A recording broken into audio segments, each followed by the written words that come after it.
Hello, welcome friend in our YouTube channel compounding corner. आज हम बात करेंगे कल से शुरू होने वाला एक बेहतरीन आईपीओ फिजिक्स वाला के बारे में। ये कंपनी, जैसा कि आप सबको पता है कि 2020 में इनकॉर्पोरेट हुई थी नोएडा उत्तर प्रदेश में। ये देश की टॉप मोस्ट 5 एजुकेशन कंपनी में से एक है। लार्जेस्ट स्टूडेंट कम्युनिटी है इसके पास। लगभग 207 से ज्यादा यूट्यूब चैनल है और टोटल 98.8 मिलियन से ज्यादा सब्सक्राइबर। इस चीज का सबसे बड़ा फायदा ये है कि ये जब अपना कोई कोर्स रन करना है या जिसके लिए एड चलाना है, तो किसी बहुत बड़े चेहरे की आवश्यकता इससे नहीं होता।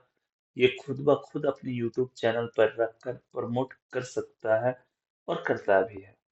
अगर हम बात करें की हाइलाइट्स की, तो चलिए की हाइलाइट्स की, तो जैसा कि दिखाया जा रहा है फाइनेंशियली, अगर हम बात करें फाइनेंस की, तो ये कंपनी मार्च 2023 में लगभग 744 करोड़ की रिवेन्यू कर रही थी, जो लगभग 2.5 गुना हो गया मार्च 2024 में।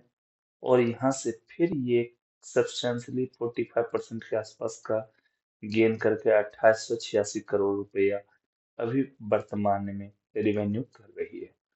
टोटल इनकम की बात करें तो मार्च 2023 में 28 करोड़ का था, जो मार्च 2024 में लगभग 3 गुना होकर के 74.64 करोड़ की हो गई, जो वहां से भी अब मार्च 2025 में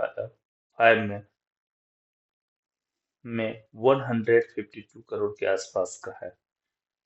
तो रिवेन्यू में जबरदस्त ग्रोथ है, लेकिन क्या ये कंपनी प्रॉफिट कम देखी है? तो आंसर नहीं है। मार्च 2023 में ये लगभग 90 करोड़ का लॉस की, जो कि मार्च 2024 में बढ़ के लगभग 1200 करोड़ की लॉस पोस्ट की। लेकिन 2025 में ये घटकर 2,258 करोड़ का लॉस की।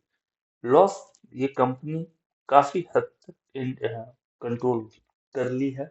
सबसे बड़ी चीज ये है इस कंपनी की, अगर हम बात करें एसेट, जो कि मार्च 2023 में 812 करोड़ का था, वो मार्च 2024 में 715 करोड़ का हो गया। फिर मार्च 2025 में 2236 करोड़ का हो गया। तो एसेट में जबरदस्त ग्रोथ दिख रही है।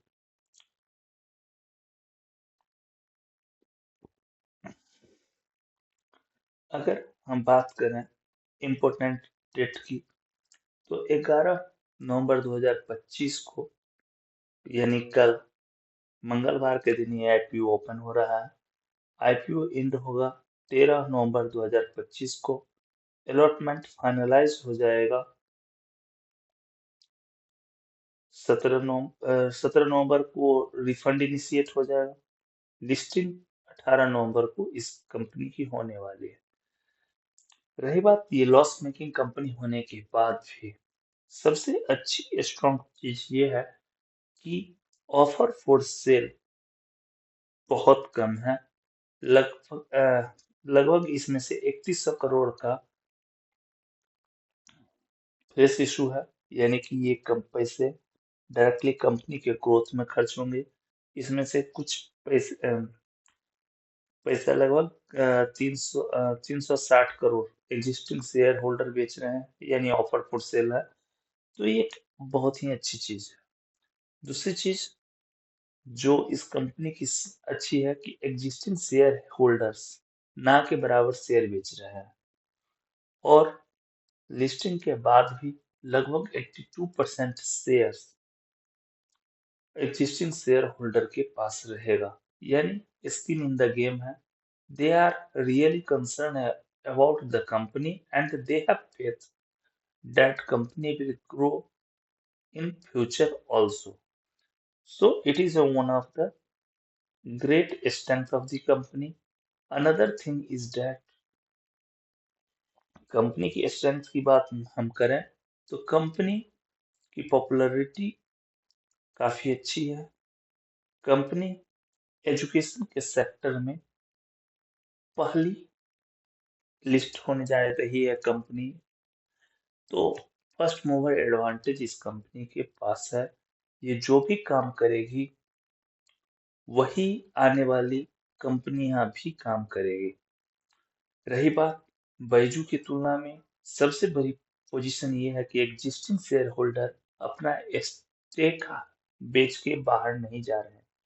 रही बात वैल्यूएशन की, वैल्यूएशन ठीक ठाक है, ना तो बहुत ज्यादा हाई है ना लो है, ठीक है। बाकी अगर आपका प्रोस्पेक्टिव लॉन्ग टर्म के लिए है तो डेफिनेटली ये कंपनी अच्छी कंपनी है।